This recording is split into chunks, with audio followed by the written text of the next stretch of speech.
அல்மா herbal அப்படிங்கிற YouTube சேனலை போய் சப்ஸ்கிரைப் பண்ணி வச்சுக்கோங்க. நோயே வராமல் இருக்கணும் அப்படின்னா என்ன? இறப்பை நல்லா இருக்கணும். வள்ளலார் சொல்றாரு, இறப்பை கெட்டு போனால் இறப்பு வந்து சேரும். வயிறு கெட்டு போயிடுச்சுனாவே இறப்பு வந்து நயாங்கிறாரு. வயிறில் தான் எல்லாம் இருக்குது. பெருங்குடல், பெருங்குடல், அதை சிறுநீரகம், மண்ணீரல், கல்லீரல், இதெல்லாம் உள்ளதானே இருக்குது. இந்த வயிறில் தான் இருக்குது. இந்த வயிறு சரியாக இருந்தால் ஒன்றுமே பிரச்சனை இல்லை. இந்த வயிறு சரியாக இருக்கிறதுக்கு ஒரே ஒரு விஷயங்க, பழைய சோறுங்க. அந்த பழைய சோறில் இருக்க நீஸ் தண்ணியில் B12 கிடைக்குதுங்க. பழைய சோறு சாப்பிட்ற எவனுக்குமே மலச்சிக்கல் வராதுங்க. காலையில் பழைய சோறை சாப்பிட பழகிக்குங்க. காலையில் பழைய சோறு சாப்பிட பழகிக்குங்க. இந்த பழைய சோறு இப்போ இருக்கிற அரிசியெல்லாம் வச்சா நொதிச்சு போயிடும்.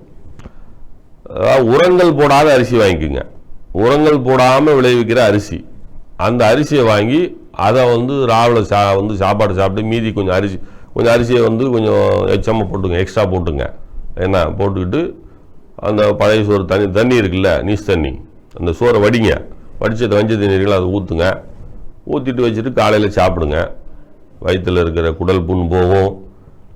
இரிட்டபிள் பவுல் சிம்டம்ஸ், அதாவது IBS அப்படின்னு சொல்லுவாங்க. இரிட்டபிள் பவுல் சிம்டம்ஸ், அந்த வயிற்றில் இருக்கக்கூடிய கெட்ட பாக்டீரியாக்கள், கெட்ட தீதுண்ணுகளை அழிப்பதற்கு இதை விட சிறந்த பொருள் உலகத்தில் எதுவுமே கிடையாது.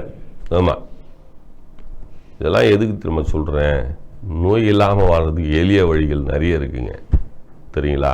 இதெல்லாம் அடுப்பங்கரையிலே செஞ்சுட்டு போகிற விஷயத்த நம்ம ஆஸ்பத்திரி போய் கேட்டு தெரிஞ்சிக்க வேண்டியதாக இருக்குது. ஆமாம், இதை விட வெள்ளைக்காரன் சொன்னால் தான் கேட்குறீங்க, நம்மால் சொன்னால் கேட்க மாட்டேங்கிறீங்க. இல்லைனா இந்த சமூகத்தில் மிகப்பெரிய ஒரு இடத்துல இருக்காருன்னு வச்சுங்களேன், அவர் யாராவது சொன்னார்னா உடனே அவரே சொல்லிட்டாரு, இவரே சொல்லிட்டாரு அப்படிங்கிறீங்க. அதெல்லாம் உங்கள் அம்மா அப்பா சொன்னது தானுங்க. உங்கள் ஆய், ஆத்தா, அப்பத்தா, தாத்தா இதெல்லாம் என்ன சாப்பிட்டுதுங்க? பழைய சோறு துண்ணுத்தாங்க சாப்பிட்டுதுங்க. 10 புள்ள பெற்றுதுங்க, ஏறு ஓட்டுச்சுங்க, ஆடு வளர்த்துதுங்க, மாடு வளர்த்துதுங்க. என்ன, அது கேவலமாக நினைக்காதீங்க. அது அருமையான உணவுங்க. பழைய சோறு பயன்படுத்துங்க.